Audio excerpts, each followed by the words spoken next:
Hello, this is Cool Lectables coming at you with another video, and today I'd like to go over a review and have a discussion about my Tudor Black Bay Blue Lagoon. So I'll first start with the watch and how I got it. I saw press releases on YouTube, I saw people and other YouTubers talking about the watch, and at first I thought it was perfect. I thought I needed that watch, but then they released actual kind of real life photos, not just like renderings of it, and you could tell that the bezel is actually mirrored, which in the kind of artistic renderings it didn't look reflective, it looked brushed instead of shiny polished look. So then I was like, well, no way. Like the bezel, that's like where you have all the action, that's what you're kind of banging into stuff. That's kind of the sporty look of it. So to have something just 100% mirror polished, I thought was kind of ridiculous. But as I saw more and more reviews, I became more and more obsessed with this watch. It's my most searched thing in YouTube for that brief month that I was obsessing over it.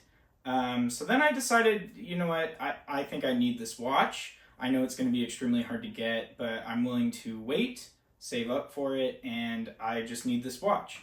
I thought it would make a great kind of beater watch compared to my Rolex Pepsi, if that makes sense. I would be way more comfortable wearing this in public or at the beach or something kind of for the summer vibes, you know, or I mean, even like cold, icy winter vibes, maybe. But if that makes sense, I didn't think it was a beater necessarily, as in a watch that I didn't mind if it got scuffed up or knocked on walls or whatever. But something I could wear in the pool, and you know, if it gets a little ding, that's okay. Better than something, you know, much higher value in my collection getting that ding, right? So I called around. I called like 20 or 30 watch stores. Some people took my name down or whatever, but no one really had any like in stock to try on or anything. So I just made an appointment at. It was actually a new. It was a Ben Bridge, and it was kind of a new one near my house. I'm not sure if the store was new or just that they got their Rolex kind of certification approval to sell Rolex, kind of like really recently, like within a few weeks of that. So I went in, I met my sales associate, my authorized dealer. They didn't have the watch on, but they had another Black Bay 54, so I was able to try that on. And I put my name down, and they actually said, well, if you pay today, we can actually kind of like pre-order it in a way and guarantee that like you will get one. It may take a year, it may take less, we don't know. But yeah, you could just pay today and you'll kind of be guaranteed a spot. So I was like, oh, okay. That's a little weird, but I mean, this is like a big chain kind of, you know, jewelry and watch dealer, so I didn't think anything of it. And yeah, within a month, I got the call for this. And again, it's the Tudor Black Bay, the 54 Blue Lagoon.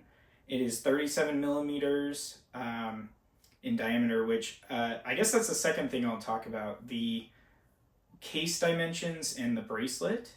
I think the case dimension of 37, that sounds off-putting if you hear it in your male. That sounds like, you know, vintage aesthetic and small, dainty, maybe feminine. And in a way, it's definitely a vintage vibe, and it is a different look than people that love these huge, big, chunky watches. But if you're just anti only because it's 37, I would really encourage you to go try one of these on. I mean, it fits, I think, amazing. And I have a pretty large wrist, at least a 7.1 inch wrist. So I think I rock it well on my wrist. I think the proportions are great. I think the Jubilee bracelet is, I don't want to say unmatched because Rolex makes an amazing Jubilee 5, you know, kind of link bracelet. But the comfort is almost as good as my Rolex was, if not equally as good. The adjustment, it's more than like my GMT was. It's less than the like Submariner, but the amount of length that you have to adjust is still great. I mean, it's definitely a lot of room to move if it's cold and you need to make it smaller. If it's hot out and you need to make it bigger. I've had this watch long enough. I've had it 4 months now. So this is officially my 4-month review. So yeah, I've had it through both seasons of hot and cold. And by the way, if you've made it this far, thank you so much for watching. If you could please leave a like and actually subscribe, I'd love to have you stay around and talk collections and collecting and investing and yeah, talk about collectibles. So hope you can stick around. So the next thing is the dial and the bezel. The dial is, I want to say, unmatched. I mean, it's this kind of sandy blue ice color. It's not like people in the beginning were calling it like Tiffany blue. It's definitely not Tiffany blue. It's much more like my hat here, which total not a coincidence. Sorry, I'm cheesy. But yeah, it's more of like a sky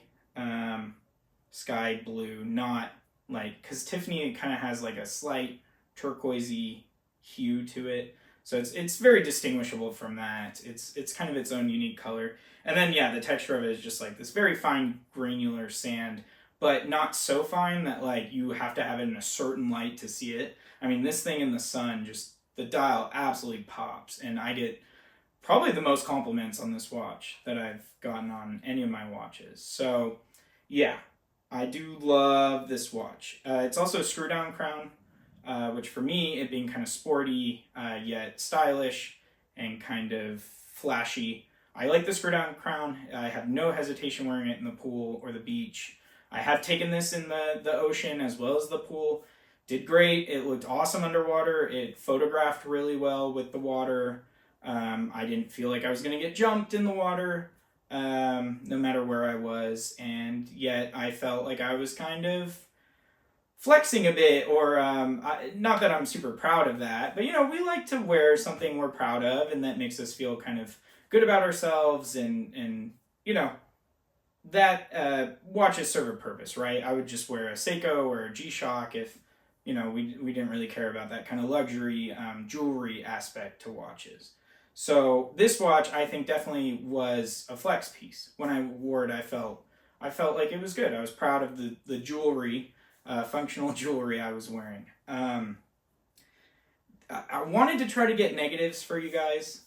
Some of you will definitely see size as a negative, those that like 40 and above. Again, I would really encourage you to reconsider at least just trying one of these on. But the other negative is definitely the bezel. At first, like I said, I thought it'd be the high polish nature of it. I thought it'd be a scratch magnet. Hopefully you're seeing in these videos, I wore it around sand. I wore it around my crazy toddlers, you know, jumping on me in the water, etc. I think I don't really see any scratches, really. I mean, maybe some tiny hairline ones, but something about the bezel shape, I think it's held up really well and resistant to scratches. But what I actually don't love about this watch is the rotation of the bezel. I think it sounds great and it looks great, but to physically grip it is extremely hard. And I find myself like actually struggling, especially if my hands are wet. So if you were going to take this like scuba diving, that would be a huge issue. If you have like correct gloves, that would be sticky enough maybe. But because of the size of it and just the kind of rivets around it, it doesn't protrude much. So it's hard to get like a good grip to rotate it. But that's basically it. I mean, that's super nitpicky. It's just, I love a dive bezel. My Submariner, the sound it makes, like, oh my god, it's incredible. The action of it is so easy to turn and flip, but the thing's also kind of a monster in comparison to size, and I think this one's a lot more elegant. I think it's a lot more stylish. I do think the Rolex is stylish and it looks great. I just think there's something a bit more classy and flashy about the Tudor, and normally Rolex is the classy, flashy type of watch. So yeah, I'm super proud of this watch. I will say, of all my watch kind of reviews so far, this one has been the most polarizing. Definitely the most savage comments, which feel free, leave your savage comments below. I encourage you. But yeah, they've definitely been about this watch. So polarizing or not, I think this design is here to stay. I think they'll be making it for a long time, and I think people will be really happy when it's more widely available. So, oh, and one last thing, the lume, it lights up great at night. It's like a green hue as opposed to like this supernova, super luminova by like Rolex that's like a blue. Um, yeah, the green's almost more legible. So in a way, I kind of like this type of lume better. It's more like old school Rolexes.